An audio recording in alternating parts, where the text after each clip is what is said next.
اعوذ باللہ من الشیطان الرجیم بسم اللہ الرحمن الرحیم الحمد للہ رب العالمین والصلاة والسلام على اشرف الانبیاء والمرسلین اللہم لا سهل الا ما جعلته سهلا وانت تجعل الحزن اذا شئت سهلا اللهم رب اشرح لي صدري ويسر لي امري واحلل عقدة من لساني يفقهوا قولي اللهم لا علم لنا الا ما علمتنا انك انت العليم الحكيم اللهم رب زدنا علما اللهم رب زدنا علما اللهم رب زدنا علما۔ اللہ پاک کی حمد و ثنا اور آقائے دو جہاں نبی مکرم تاجدار عرب و عجم سید المرسلین خاتم النبیین رحمت للعالمین کی ذات گرامی پر درود و سلام کے بعد، اللہ سبحانہ و تعالیٰ کا احسان عظیم ہے کہ جس نے ہمیں ایک بار پھر یہ توفیق عطا کی کہ ہم اس کی کتاب مبین کے ساتھ مل بیٹھیں، اس کو صحیح طریقے سے پڑھنے، سمجھنے اور اس پر عمل کرنے اور اس کا پیغام دوسرے لوگوں تک پہنچانے کا ذریعہ بنے۔ اس نعمت پر رب کائنات کا جتنا بھی شکر ادا کیا جائے وہ کم ہے۔ اللہ کے فضل اور اس کے احسان سے، آقائے دو جہاں نبی اکرم صلی اللہ علیہ وسلم کے فیضان سے ہم نے گزشتہ درس کی مجلس میں سورہ بقرہ کی الحمدللہ 207 آیات مکمل کر لی تھیں۔ آج کی اس نشست میں ہمارا جو گفتگو کا محور و مرکز ہوگا وہ سورہ بقرہ کی آیت نمبر 208، 209 اور 210 پر ہوگا۔ اللہ کریم سے دعا ہے کہ وہ ہمیں ان آیات مبارکہ کو صحیح طریقے سے پڑھنے، بیان کرنے، سمجھنے اور ان پر عمل کرنے کی توفیق عطا فرمائے۔ گزشتہ نشست میں ہم نے اس بات پر گفتگو کی تھی کہ بعض جو لوگ ہوتے ہیں وہ بڑے چرب زبان ہوتے ہیں، ان کی زبان بڑی میٹھی ہوتی ہے، وہ ظاہری طور پر کہتے ہیں کہ ہم مسلمان ہیں، اور جب باہر معاشرے میں جاتے ہیں تو طرح طرح کا فساد اور فتنہ برپا کرتے ہیں۔ اسی طرح حضور نبی اکرم صلی اللہ علیہ وسلم کے زمانے میں بھی ایک صحابی، آپ دیکھیں، وہ حضور کی مجلس میں آتے تھے اور حضور نبی اکرم صلی اللہ علیہ وسلم سے جو بھی سنتے اس پر عمل کرتے، اور صحابہ کے علاوہ ایک منافق شخص تھا، وہ بھی اسی صحابہ کی مجلس میں آتا، لیکن جب وہ باہر دوسرے لوگوں کے پاس جاتا تو اس وقت وہ مختلف فتنہ اور فساد برپا کرتا، اور جب وہ مسلمانوں کی مجلس میں آتا تو اس وقت یہ کہتا کہ میں مسلمان ہوں، میری اسلام کے ساتھ بڑی محبت ہے۔ تو اس کا نام تھا اخنس بن شریک۔ تو ان آیات پر ہم نے گفتگو کی تھی کہ اس کے دل میں جو ہوتی ہے وہ اسلام کے لیے نفرت ہوتی ہے، اسلام کے لیے بغض ہوتا ہے، جس طرح کا کہ منافقین کا رویہ ہم نے پیچھے پڑھا ہے کہ وہ کہتے ہیں کہ من الناس من یقول آمنا باللہ وبالیوم الآخر وما هم بمؤمنین، وہ کہتے ان بعض لوگ جو ہیں وہ کہتے ہیں کہ ہم ایمان لائے لیکن وہ مسلمان نہیں ہیں۔ اللہ سبحانہ و تعالیٰ نے ان کے ایمان کی نفی فرما دی، اور آپ دیکھیں کہ یہاں فرمایا گیا کہ یہ شخص ایسا ہے کہ جو زمین پر فساد برپا کرتا ہے، اور ہم نے اس چیز پر گفتگو کی تھی۔ ایک بات تو یہ ہے کہ کسی کے دائرہ کار میں جب کوئی اختیار آ جاتا ہے تو اس وقت وہ زمین پر فساد برپا کرتا ہے اور وہ تمام چیزوں کو تباہ و برباد کر کے رکھ دیتا ہے۔ اسی لیے آقا دو جہاں نبی اکرم صلی اللہ علیہ وسلم نے فرمایا کہ اذا اسند الامر الی غیر آلہ فانتظر الساعہ، اگر آپ کسی ایسے شخص کے سپرد وہ چیز کر دیں جس کا وہ اہل نہ ہو تو پھر آپ قیامت کا انتظار کریں۔ تو اب دیکھیں کہ یہاں دوسرا معنی اس کا یہ ہے کہ جب انسان جو ہیں وہ ایسے اعمال کرتے ہیں جو اللہ سبحانہ وتعالیٰ کے احکامات کے مطابق نہیں ہوتے، اللہ کی نافرمانی کرتے ہیں، اللہ کی آیات کا انکار کرتے ہیں، تو اس وقت پھر جو ہے وہ زمین پر فساد برپا ہوتا ہے، مختلف یعنی عذاب آتے ہیں۔ تو یعنی ایسے لوگوں کی سزا یہ بیان کی گئی کہ چونکہ وہ اپنی انا کی خاطر، اپنی عزت کی خاطر، اپنے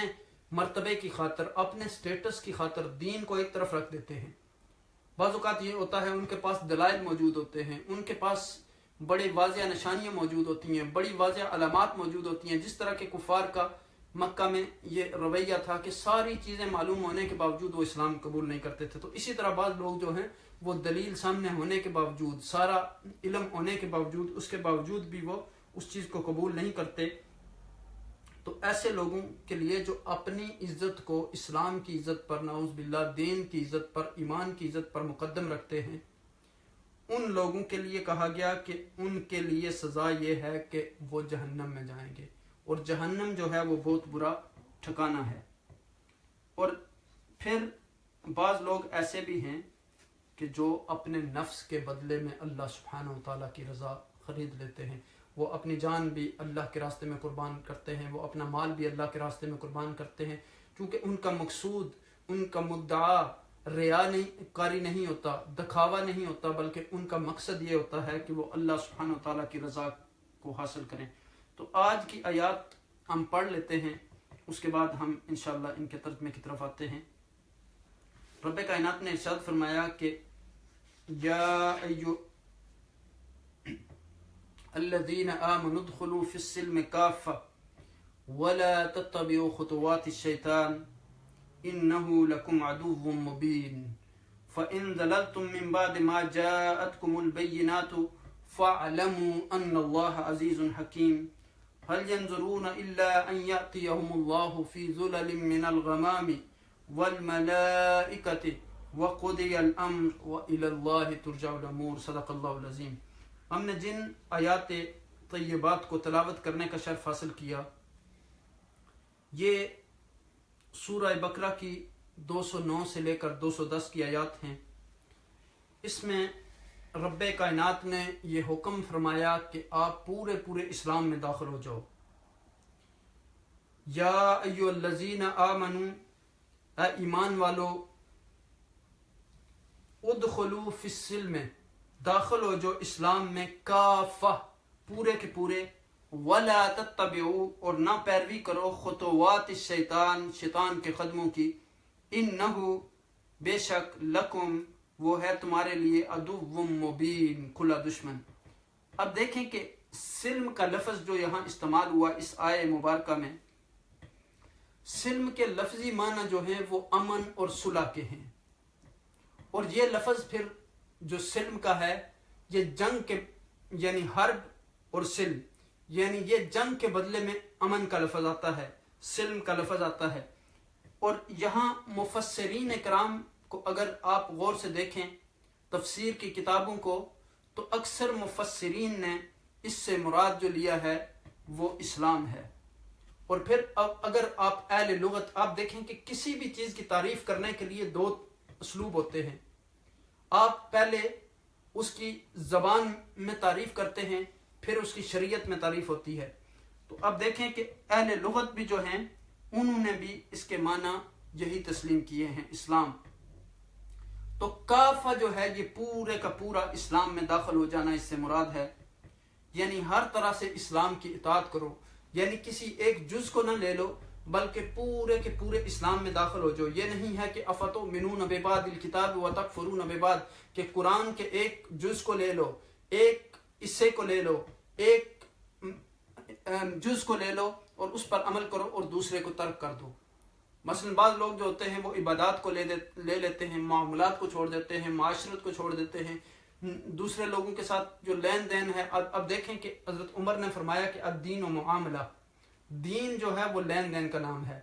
تو صرف آپ دیکھیں کہ نماز پڑھنا یہی آپ کے لیے کافی نہیں ہے، بلکہ یہ بہت ضروری ہے کہ دوسرے لوگوں کی فیلنگز، ان کے ساتھ آپ کا سلوک، دوسرے لوگوں کو تنگ نہ کرنا. آپ دیکھیں کہ اسلام کی جب تعریف کی گئی تو فرمایا گیا کہ المسلم من سلم المسلمون من لسانہ و یدہ، کہ مسلمان وہ ہے جس کے ہاتھ اور زبان سے دوسرے مسلمان محفوظ رہیں. اور آپ دیکھیں کہ جب حضور نبی اکرم صلی اللہ علیہ وسلم نے پڑوسیوں کے حقوق بیان فرمائے تو فرمایا کہ واللہ لا یؤمن واللہ لا یؤمن واللہ لا یؤمن، کہا کہ وہ شخص مومن ہی نہیں ہو سکتا. قیل من یا رسول اللہ، خاب و خسر، کہا کہ وہ کون شخص ہے، وہ تو نقصان میں پڑ گیا، وہ تو ناکام ہو گیا، نامراد ہو گیا. فرمایا کہ وہ شخص کہ جس کے بوائق سے دوسرا جو شخص ہے، من لا یامن جارہ بوائقہ، کہ جس کے بوائق سے دوسرا اس کا پڑوسی محفوظ نہ ہو. فرمایا کہ بوائق کا معنی کیا ہے؟ صحابہ نے پوچھا تو کہا کہ اس کی ایذا سے، اس کی تکلیف سے پڑوسی جو ہے وہ محفوظ نہ ہو. اور پھر حضور نبی اکرم صلی اللہ علیہ وسلم نے فرمایا کہ پڑوسیوں کے حقوق کے بارے میں مجھے اتنی تاکید کی گئی کہ میں یہ سمجھنے، جبریل اتنی تاکید کرتے رہے کہ میں یہ سمجھنے لگا کہ ان کو میراث میں بھی ہمارا حصہ دار بنا دیا جائے گا. تو اس لیے آپ دیکھیں کہ شیطان جو ہے وہ انسان کا دشمن ہے. یہ نہیں کہ انسان ایک چیز کو اپنے فائدے کی چیز جو ہے اس کو لے لے اور اس وقت کہے کہ قرآن میں یہ دلیل موجود ہے. ہمارا اکثر جو رویہ ہوتا ہے وہ اس طرح کا ہوتا ہے کہ جب ہمارے فائدے کی کوئی چیز آتی ہے، ہماری مرضی کی چیز ہوتی ہے، تو اس کو ہم اپنی مرضی کے مطابق ٹویسٹ کرنے کے لیے کہتے ہیں کہ یہ قرآن میں بھی موجود ہے اور حدیث میں بھی. اور جب ہماری مرضی کے خلاف کوئی چیز آتی ہے، بعض لوگوں کا رویہ یہ ہوتا ہے تاکہ وہ کسی نہ کسی ہیلے سے اس چیز سے نکل سکیں، وہ ایک عالم دین کے پاس جاتے ہیں، ایک اسکالر کے پاس جاتے ہیں، اس سے کوسچن کرتے ہیں. اگر وہ ان کی مرضی کے مطابق جواب نہیں دیتا تو دوسرے کے پاس جاتے ہیں، تیسرے کے پاس. تو آپ دیکھیں کہ اللہ سبحانہ وتعالیٰ کا حکم جب آپ کے سامنے آ جائے، اللہ کے رسول کا حکم آپ کے سامنے آ جائے، تو پھر آپ کے لیے کوئی چوائس نہیں ہے. چونکہ آقا دو جہاں نبی اکرم صلی اللہ علیہ وسلم نے فرمایا کہ لا طاعت لمخلوق فی معصیت الخالق، کہ جب ایک طرف اللہ کی اطاعت ہو، ایک طرف بندوں کی اطاعت ہو، تو اس وقت اللہ کی اطاعت کی جاتی ہے، اس وقت بندوں کی اطاعت کو چھوڑ دیا جاتا ہے. اور پھر رب کائنات نے تو قرآن میں فرما دیا کہ ما آتاکم الرسول فخذوہ، رسول اللہ صلی اللہ علیہ وسلم جو چیز آپ کو دے دیں اس کو لے لو. ما نہاکم عنہ فانتہوا، اور جس سے وہ منع کر دیں اس سے آپ منع ہو جاؤ، رک جاؤ. اور پھر ایک دوسری جگہ پہ فرمایا کہ من یطیع الرسول فقد اطاع اللہ، جس نے رسول اللہ صلی اللہ علیہ وسلم کی اطاعت کی اس نے اللہ کی اطاعت کی. اب دیکھیں کہ اس آیہ کریمہ کا جو شان نزول ہے وہ یہ ہے کہ چند یہودی جو تھے وہ جب اسلام لائے تو انہوں نے دین اسلام کی شریعت کے ساتھ ساتھ جو پہلے یہودیت کے مذہب پر تھے اس کی بھی تعمیل جاری رکھی. جس طرح مثلا ہفتہ کے دن کی تقدیس اور اونٹ کے گوشت اور دودھ کو حرام سمجھنا اور تورات کی تلاوت وغیرہ. تو اسی طرح بعض دوسرے لوگ جو تھے انہوں نے اپنی طرف سے بعض عقیدے گڑھ لیے اور کسی عمل کو وہ مقدس سمجھتے تھے اور اسلامی شریعت کے ساتھ خود اپنے آپ سے وہ باتیں بنا لیتے تھے. تو اللہ سبحانہ وتعالیٰ نے اسلام کے احکامات کے ساتھ دوسرے احکام کی تعمیل کو روکنے کے لیے یہ آیہ کریمہ نازل فرمائی. یا ایھا الذین آمنوا ادخلوا فی السلم کافہ، پورے کے پورے اسلام میں داخل ہو جاؤ. یعنی اسلام ہی وہی دین ہے جو فطرت کا دین ہے، جس کے بارے میں آقا دو جہاں نبی اکرم صلی اللہ علیہ وسلم نے فرمایا کہ اول ما یولد علی الفطرہ فابواہ، کل ولد یولد علی الفطرہ فابواہ یہودانہ وینجسانہ ویمجسانہ، کہ ہر بچہ جو ہے وہ فطرت سلیم پر پیدا ہوتا ہے، اس کے والدین اسے ماجوسی بنا دیتے ہیں یا نصرانی بنا دیتے ہیں یا یہودی بنا دیتے ہیں. تو جو فطرت انسان کی ہے وہ اسلام ہے. آقا دو جہاں نبی اکرم صلی اللہ علیہ وسلم جس فطرت پر پیدا ہوئے تھے، آپ دیکھیں کہ جتنے بھی حضور نبی اکرم صلی اللہ علیہ وسلم کے اخلاق تھے وہی اخلاق بعد میں قرآن میں بیان ہوئے. اور جب سیدہ عائشہ رضی اللہ تعالیٰ عنہ سے پوچھا گیا کہ حضور کے اخلاق کے بارے میں بتائیے، تو آپ نے فرمایا کہ کان خلقہ القرآن، آپ کے جو اخلاق ہیں وہ قرآن آپ کا اخلاق ہے. تو آپ دیکھیں یہاں کہ اسلام صرف چند عقیدوں کا نام نہیں ہے، چند رسموں کا نام نہیں ہے، چند عبادتوں کا نام نہیں ہے، بلکہ پورے نظام کی تکمیل جو ہے وہ اسلام ہے۔ اسلام معاشرت کے بارے میں بھی گفتگو کرتا ہے اور ہم سے یہ ڈیمانڈ کرتا ہے کہ ہم اس پر عمل کریں، معاشیات پر بھی اور خاندانی مسائل پر بھی، شادی اور بیاہ کے معاملات پر بھی۔ اس کے علاوہ آپ دیکھیں کہ دوسروں کے لین دین کے بارے میں بھی، مختلف لوگوں کے حقوق کے بارے میں بھی۔ تو ہمیں ہر چیز جو ہمیں اللہ اور اس کے رسول صلی اللہ علیہ وسلم نے جس کے کرنے کا حکم دیا، اسے ہمیں پورا اسی طرح کرنا ہوگا جس طرح ہم نے اللہ سبحانہ و تعالیٰ نے حکم دیا کہ یا ایھا الذین آمنوا ادخلوا فی السلم کافہ، کہ پورے آپ اسلام میں داخل ہو جائیں اور شیطان کی پیروی نہ کریں۔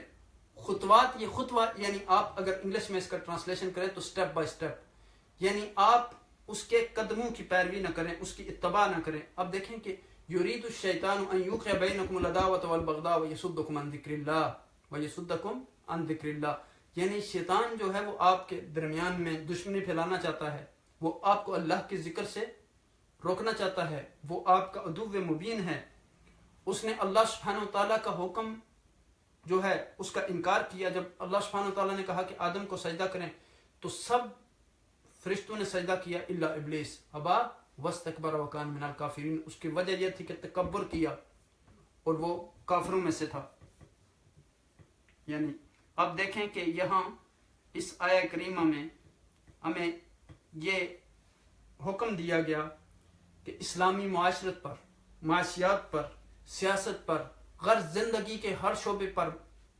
اسلام کے مطابق عمل کرنا یہ عین دین ہے۔ اور پھر جو لوگ ایسا نہیں کرتے، اب دیکھیں دو راستے ہیں، ایک رحمان کا راستہ ہے، ایک شیطان کا راستہ ہے۔ جو اللہ اور اس کے رسول کے احکامات کے مطابق عمل نہیں کرتے، گویا وہ شیطان کے راستے پر عمل کرتے ہیں اور پھر وہ ناکام ہوتے ہیں۔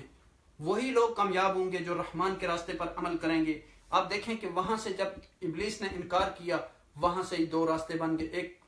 شیطان کا راستہ ہے، دوسرا جو صحیح راستہ ہے وہ رحمان کا راستہ ہے۔ تو اب دیکھیں کہ ہمیں یعنی جب ہم نے شروع میں سورہ بقرہ شروع کی تھی تو وہاں بھی 3 قسم کے لوگوں کا تذکرہ ہوا تھا، متقین کا، منافقین کا، کفار کا۔ تو متقین کے بارے میں فرمایا گیا کہ اولئک علی ھدی من ربہم واولئک هم المفلحون، وہی لوگ کامیاب ہیں۔ پھر کافروں کے بارے میں فرمایا گیا کہ وہ ان کو عذاب ہوگا۔ پھر منافقین کے بارے میں یعنی آپ دیکھیں کہ ان کا بھی انجام بہت برا ہوگا، بلکہ ان کے بارے میں فرمایا گیا کہ وہ تو یعنی بدترین لوگ ہیں جو زیادہ یعنی خطرناک ہیں۔ چونکہ ایک دشمن آپ کا ہوتا ہے آپ کے سامنے، جس کا آپ کو پتہ ہوتا ہے کہ آپ کو کیا نقصان دے گا اور آپ کے سامنے وہ واضح کہتا ہے کہ میں اس چیز کا مخالف ہوں۔ ایک ہوتا ہے کہ جو اندر آپ کی صفوں کے گھس کے یعنی اس کے اندر کوئی اور چیز ہوتی ہے اور زبان پر کوئی اور چیز ہوتی ہے۔ تو اب دیکھیں یہاں کہ اگلی آیہ کریمہ میں رب کائنات نے فرمایا کہ فَإِن زَلَلْتُم مِّن بَعْدِ مَا جَاءَتْكُمُ الْبَيِّنَاتُ فَاعْلَمُوا أَنَّ اللَّهَ عَزِيزٌ حَكِيمٌ۔ فَإِن زَلَلْتُم،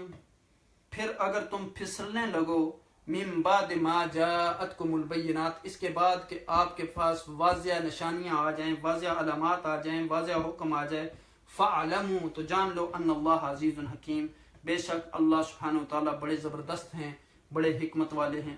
اب دیکھیں کہ یہ بینات جو ہے یہ صاف حکم، اس سے مراد ایسے کھلے ہوئے احکام ہیں کہ جن میں کسی قسم کی پیچیدگی اور شبہ نہیں ہوتا، کوئی ڈاؤٹ نہیں ہوتا۔ مثلا ایک یہ ہے کہ اللہ پر ایمان لانے کا عقیدہ اور رسول صلی اللہ علیہ وسلم کے برحق ہونے کا عقیدہ، نماز کا حکم، اس کے سوا تمام احکام جو ہیں یہودی اور دوسری جماعتوں تک یہ پہنچ چکے تھے۔ زللتم یعنی پھسلنے لگو، یہ لفظ ذلہ سے ہے جس کے معنی ہیں بچل جانا یا ڈگمگانا یا پھسلنا۔ اب دیکھیں کہ یہاں عزیز کا جو لفظ استعمال ہوا اس سے مراد یہ ہے کہ زبردست، یعنی ایسی ہستی کہ جو جب اور چاہے جیسے چاہے جو کچھ چاہے وہ سزا دے سکتی ہے، جو ہمیشہ مناسب وقت پر ہی سزا دیتی ہے، اور اس سزا دینے میں پھر بڑی مسلط ہوتی ہے، بڑی حکمت پوشیدہ ہوتی ہے۔ اس لیے رب کائنات جو ہے وہ حکمت والا ہے۔ اب دیکھیں کہ اللہ سبحانہ وتعالیٰ نے انسانوں میں پیغمبروں کو بھیجا تاکہ جب وہ صراط مستقیم سے ہٹنے لگیں، رحمان کے راستے سے ہٹنے لگیں، تو وہ پیغمبر ان کی رہنمائی کریں، ان کو ہدایت کے راستے پر لے کے آئیں، ان کی گندگیوں کو صاف کریں، ان کے اخلاقوں کو سنواریں۔ لقد من اللہ علی المؤمنین اذ بعث فیہم رسولا منہم یتلو علیہم آیاتہ ویزکیہم ویعلمہم الکتاب والحکمہ۔ اب دیکھیں کہ حضور نبی اکرم صلی اللہ علیہ وسلم کے بارے میں فرمایا گیا کہ امت مسلمہ کے اوپر بہت عظیم احسان کیا گیا کہ ان میں سے ایک رسول پیدا کیے گئے جو ان کے دلوں کی صفائی کرتے ہیں، جو ان کو قرآن کی تعلیم دیتے ہیں، جو ان کا تزکیہ کرتے ہیں، جو کتاب اور حکمت کی ان کو تعلیم دیتے ہیں۔ تو اب دیکھیں کہ جو لوگ بہکے ہوئے تھے، بجائے اس کے کہ وہ رسولوں کی تعلیمات پر عمل کرتے، پیغمبروں کی تعلیمات پر عمل کرتے، انہوں نے ان کو کبھی جلا وطن کیا، کبھی قتل کیا، اور اس طرح کا سلوک کر کے انہوں نے اپنے لیے ایک کڑا کھود لیا اور اپنے لیے جو آخرت کی کامیابی تھی وہ ناکامی میں بدل لی۔ اب دیکھیں کہ آخر میں حضور نبی اکرم صلی اللہ علیہ وسلم کو یعنی واضح تعلیمات دے کر بھیجا گیا۔ تو اب حضور نبی اکرم صلی اللہ علیہ وسلم چونکہ آخری نبی ہیں، جیسے حضور نبی اکرم صلی اللہ علیہ وسلم نے خود ارشاد فرمایا کہ انا خاتم النبیین لا نبی بعدی، تو اس کے بعد اب دیکھیں کہ دو چیزیں ہیں، ایک تو پیغمبر آئے، پھر وحی آئی، تو اب جو ہے وہی وحی کی صورت جو ہے حضور نبی اکرم صلی اللہ علیہ وسلم کے ارشادات اور قرآن حکیم کی آیات ہمارے سامنے موجود ہیں، ان پر عمل کر کے ہی ہم کامیابی حاصل کر سکتے ہیں۔ تو اگر کوئی ان چیزوں سے اعراض کرے گا تو اب دیکھیں کہ اللہ سبحانہ وتعالیٰ نے انسان کو کیسے پیدا کیا، لقد خلقنا الانسان فی احسن تقویم، بڑے آسن انداز میں پیدا کیا۔ اور بعض مفسرین نے جب اس آیہ کریمہ کی تفسیر کی تو انہوں نے کہا کہ احسن تقویم اس لیے کہا گیا کہ چونکہ وہ اپنے ضرورتوں کو پیچھے رکھ کے دوسرے لوگوں کی ضرورتوں کو فوقیت دیتا ہے۔ اور نبی اکرم صلی اللہ علیہ وسلم نے فرمایا کہ لیس شیئان لیس افضل منہما، دو چیزیں جو ہیں ان سے بہتر کوئی دوسری چیز نہیں ہے، الایمان باللہ، اللہ پر ایمان رکھنا، والنفع بالمسلمین، اور مسلمانوں کو نفع پہنچانا۔ تو اب دیکھیں کہ یہاں یعنی اگلی آیہ کریمہ میں فرمایا گیا کہ هل ينظرون الا ان ياتيهم الله في ظلل من الغمام والملائكة وقضي الامر والى الله ترجع الامور، یعنی یہ لوگ جو ہیں اس امر کے منتظر معلوم ہوتے ہیں، الا ان ياتيهم الله في ظلل، کہ حق تعالی اور فرشتے من الغمام والملائکۃ، یعنی بادل کے سائبانوں میں ان کے پاس آئیں، وقضی الامر، اور سارا جو معاملہ ہے وہ طے ہو جائے، قصہ طے ہو جائے، وإلی اللہ ترجع الامور، اور طرف اللہ کی لوٹیں گے سب، اور سب کام اسی کی طرف ہیں۔ یعنی اب دیکھیں کہ یہ اس بات کے منتظر ہیں کہ حق تعالیٰ اور فرشتے بادلوں کے سائبان لے کر ان کے پاس سزا دینے کے لیے آئیں اور سارا قصہ ختم ہو جائے اور یہ سارے مقدمے اللہ ہی کی طرف رجوع کیے جائیں گے۔ یعنی یہ چاہتے ہیں کہ اب اللہ سبحانہ تعالیٰ آئیں، تو ایسا کبھی نہیں ہوا نہ ہوگا۔ تو اب جب ان کے پاس واضح نشانیاں موجود ہیں، اللہ سبحانہ تعالیٰ نے ان کو عقل دیا ہے، ان کو فہم دیا ہے، ان کو ادراک دیا ہے، تاکہ انسان سچ اور جھوٹ کے درمیان تمیز کر سکے، خیر اور شر کے درمیان تمیز کر سکے، انصاف اور ظلم کے درمیان تمیز کر سکے۔ تو ان قوتوں کے علاوہ یعنی عقل اور فہم اور ادراک کے علاوہ اللہ سبحانہ تعالیٰ نے انسان کی ہدایت کے لیے انبیاء بھیجے، اور پھر ان کے صداقت کے لیے بے شمار نشانیاں بھیجیں، معجزات بھیجے۔ یعنی اب دیکھیں کہ نشانیاں واضح بھیجیں، جس طرح قرآن میں بے شمار رب کائنات نے ایسے احکامات بیان کیے۔ اب دیکھیں کہ آسمان جو ہے یہ ایک واضح نشانی ہے اللہ سبحانہ تعالیٰ کی وحدانیت اور قدرت پر، اسی طرح زمین، اسی طرح پہاڑ، اسی طرح درخت، اسی طرح زمین سے بیج کا اگنا، پھلوں کا یعنی درختوں پر لگنا۔ اب دیکھیں کہ آپ کس کس نعمت کا ذکر کریں گے، تو اللہ سبحانہ تعالیٰ نے انسان کو ان نعمتوں سے یعنی نوازا ہے، یعنی کائنات کی تخلیق، اس کا ارتقاء، پھر انسان کی ضروریات اور ان کی تسکین کا سامان، یہ سب چیزیں ہمیں بتاتی ہیں کہ کوئی نہ کوئی ان چیزوں کو بنانے والا ضرور ہے، جو قادر مطلق ہے، جو حکیم ہے، جو دانا ہے، جو قہار ہے، جو رحیم ہے، جو حاضر و ناظر ہے، جو شفیق ہے، جو رازق ہے، جو خالق ہے، جو مالک ہے۔ تو اب دیکھیں کہ ان دونوں قسم کی نشانیوں کو دیکھنے کے بعد انسان کی عقل اس بات کا تقاضا کرتی ہے کہ وہ اللہ تعالیٰ پر ایمان لے آئے. جب واضح نشانیاں بھی موجود ہیں، جب اللہ کے پیغمبر موجود ہیں، ان کے بے شمار معجزات موجود ہیں، تو اس کے بعد بھی اگر کوئی ایمان نہیں لاتا تو پھر اس کے پاس کوئی حجت نہیں رہتی، اور پھر اس کا ٹھکانہ جو ہوگا وہ پھر جہنم ہوگا. اب دیکھیں کہ یہاں خطاب اس لفظ کے ساتھ کیا گیا کہ یا ایھا الذین آمنوا ادخلوا فی السلم کافہ، یعنی ہم نے کافی دفعہ اس پہ گفتگو کی کہ جب بھی قرآن میں اہل ایمان کو مخاطب کیا جاتا ہے اس لفظ کے ساتھ، تو اللہ سبحانہ و تعالیٰ بڑی اہم بات مومنین کے لیے بیان کرنا چاہتے ہیں، بڑا اہم نقطہ بیان کرنا چاہتے ہیں. تو اس وقت متوجہ ہونے کی ضرورت ہوتی ہے کہ یا ایھا الذین آمنوا، تو یہ اہل ایمان کو بلایا جاتا ہے ایمان کے لقب کے ساتھ، صفت ایمان کے ساتھ، جو انہیں بہت ہی پیاری صفت ہے، جو انہیں دوسرے لوگوں میں امتیاز بخشتی ہے. جو آپ دیکھیں کہ العہد الذی بیننا وبینہم الصلاۃ فمن ترکھا فقد کفر، یعنی وجہ امتیاز مومنین اور کفار کے درمیان جو ہے وہ نماز ہے. اور پھر جو ان کو اور ان کو پکارنے والے ان کے اپنے رب کے درمیان واحد رابطہ ہے، اہل ایمان کو پکار دی جاتی ہے کہ یا ایھا الذین آمنوا ادخلوا فی السلم کافہ، کہ اے لوگو جو ایمان لائے ہو پورے کے پورے اسلام میں داخل ہو جاؤ. ولا تتبعوا خطوات الشیطان، اور شیطان کی پیروی نہ کرو. انہ لکم عدو مبین، بے شک وہ جو ہے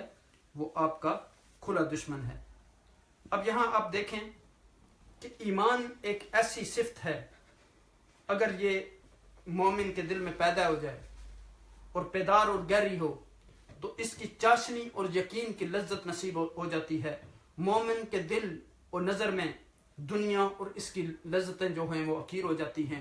اور آخرت اس کے لیے سب سے اہم بن جاتی ہے. وہ اپنے رب کا قرب حاصل کرنے کے لیے اور اس تک رسائی حاصل کرنے کے لیے راہ میں جتنی بھی رکاوٹیں ہوتی ہیں، جتنی بھی بندشیں ہوتی ہیں، اس کی پرواہ نہیں کرتا. اور یہی صفت اللہ سبحانہ و تعالیٰ کو محبوب ہے. جس طرح رب کائنات نے فرمایا کہ یحبہم ویحبونہ، وہ ان سے محبت کرتا ہے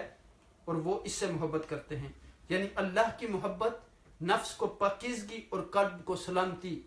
کی واضح پہچان اور انسانیت کا کمال ہے. جس طرح فرمایا کہ والذین آمنوا اشد حبا للہ، اور ایمان والے اللہ کی محبت میں بہت سخت ہوتے ہیں. اور پھر آقا دو جہاں نبی اکرم صلی اللہ علیہ وسلم نے فرمایا کہ ثلاث من کن فیہ وجد حلاوة الایمان ان یکون اللہ ورسولہ احب الیہ مما سواہما وان یحب المرء لا یحبہ الا للہ وان یکرہ ان یعود فی الکفر کما یکرہ ان یقذف فی النار. یہ حدیث جو ہے یہ صحیح بخاری کی روایت ہے باب الایمان میں. تو اب دیکھیں کہ حضور نبی اکرم صلی اللہ علیہ وسلم نے فرمایا کہ 3 باتیں جس شخص میں ہوں ان کی وجہ سے وہ ایمان کی چاشنی پا لیتا ہے. پہلی بات یہاں بیان کی، اللہ اور اس کے رسول صلی اللہ علیہ وسلم اس کے نزدیک سب سے زیادہ محبوب ہوں. انسان کسی سے محض اس لیے محبت کرتا ہو، وہ کفر میں واپس ہونا ایسے ناپسند کرتا ہو جیسے آگ میں پھینکا جانا پسند کرتا ہو. تو اب دیکھیں کہ آپ کے سامنے وہ بے شمار اور بھی اگر حدیث آپ دیکھیں کہ لا یؤمن احدکم، یعنی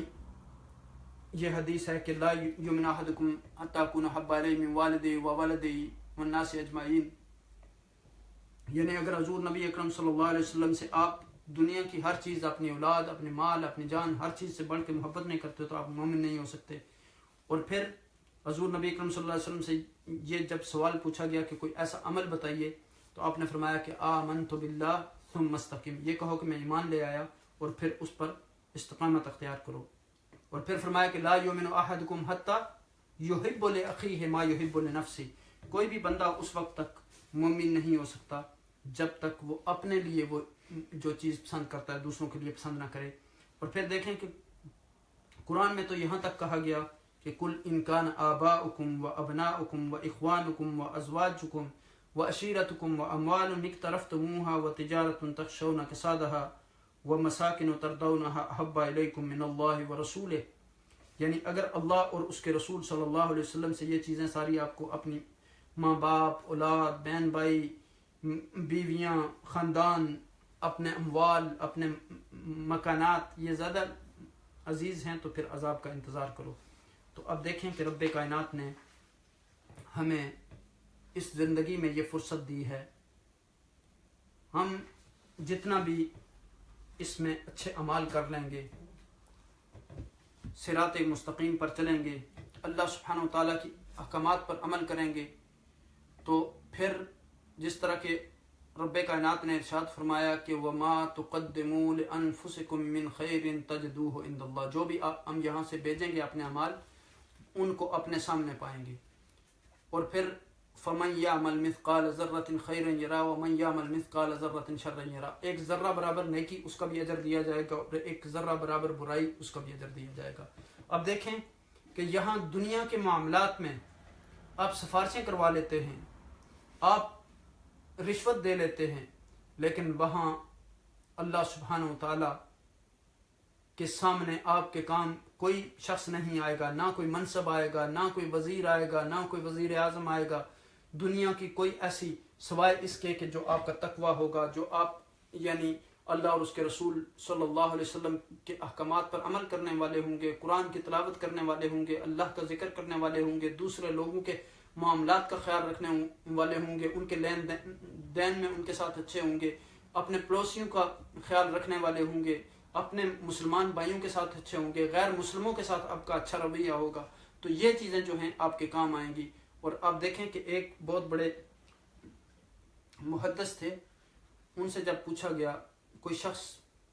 کہتا ہے کہ وہ ان کے خواب میں آئے تو ان سے پوچھا گیا کہ کیا چیز آپ کے کام آئی، تو انہوں نے کہا کہ چند رکعت وہ جو رات کو میں پڑھتا تھا وہ ہمارے کام آئی۔ تو اب دیکھیں کہ انسان کو پتہ نہیں کہ اس کا کون سا عمل اس کے لیے نجات کا سبب بن جائے۔ آج اللہ سبحانہ تعالیٰ نے ہمیں فرصت دی ہے، اور یہ چونکہ آقا دو جہاں نبی اکرم صلی اللہ علیہ وسلم آخری نبی تھے، اس کے بعد یہ امت مسلمہ کا فریضہ ہے اور اس امت کے علماء کا فریضہ ہے کہ قرآن اور سنت کے پیغام کو دوسرے لوگوں تک پہنچائیں، جو امن کا پیغام ہے، جو محبت کا پیغام ہے۔ اور جب اس پیغام کو آپ صحیح طریقے سے دوسرے لوگوں تک پہنچائیں گے تو وہ اس کو قبول کریں گے۔ اور بہت ضروری جو بات ہے، ہمیں اس قرآن کی عملی تصویر بننا ہوگا، ہمیں قرآنی آیات پر عمل کرنا ہوگا، ہمیں حضور نبی اکرم صلی اللہ علیہ وسلم کے اسوہ پر عمل کرنا ہوگا، ہمیں حضور نبی اکرم صلی اللہ علیہ وسلم کی ذات کو اپنا رول ماڈل بنانا ہوگا۔ اگر ہم چاہتے ہیں کہ ہم دنیا اور آخرت میں کامیاب ہو جائیں تو پھر جس طرح پچھلی آیات میں ہمیں یہ دعا سکھائی گئی تھی کہ ربنا آتنا فی الدنیا حسنہ وفی الآخرۃ حسنہ وقنا عذاب النار، ہمیں ہمیشہ یہ دعا مانگنی چاہیے رب کائنات سے کہ یا الہی دنیا میں بھی ہمیں اچھائی عطا کر، نیکی عطا کر، اور آخرت میں بھی، اور ہمیں آخرت کے عذاب سے بچا۔ اللہ پاک سے دعا ہے کہ جو لوگ اس نشست میں ہمارے ساتھ موجود تھے اور جو لائیو ہمیں دیکھ رہے تھے، اللہ سبحانہ وتعالیٰ سب کے حال پر رحم و کرم فرمائے۔ اگر ان میں سے کوئی بیمار ہے تو اس کو شفائے عاجلہ و کاملہ عطا فرمائے، اگر کوئی قرض دار ہے تو اپنے خزانہ غیب سے اس کی مدد فرمائے، اور جو بے اولاد ہیں ان کو اللہ سبحانہ وتعالیٰ اولاد صالح عطا فرمائے، اور اللہ سبحانہ وتعالیٰ تمام امت مسلمہ کے حال پر رحم و کرم فرمائے، اور بالخصوص یعنی جہاں جہاں برما میں، کشمیر میں، فلسطین میں، جہاں جہاں مسلمان مظلوم ہیں ان سب کو آزادی کی نعمت عطا فرمائے، اور تمام انسانیت پر اللہ سبحانہ وتعالیٰ رحم و کرم فرمائے، اور امن اور محبت تمام انسانیت کو اور مسلمانوں کو عطا فرمائے، اور ہمیں قرآن کی اور حدیث کی احکامات پر عمل کرنے کی توفیق عطا فرمائے، اور ہمیں قرآن صحیح طریقے سے پڑھنے، اس کو سمجھنے، اس پر عمل کرنے اور دوسرے لوگوں تک پہنچانے کا ذریعہ بنائے۔ جزاکم اللہ خیر وما علینا الا البلاغ۔ السلام علیکم ورحمۃ اللہ وبرکاتہ۔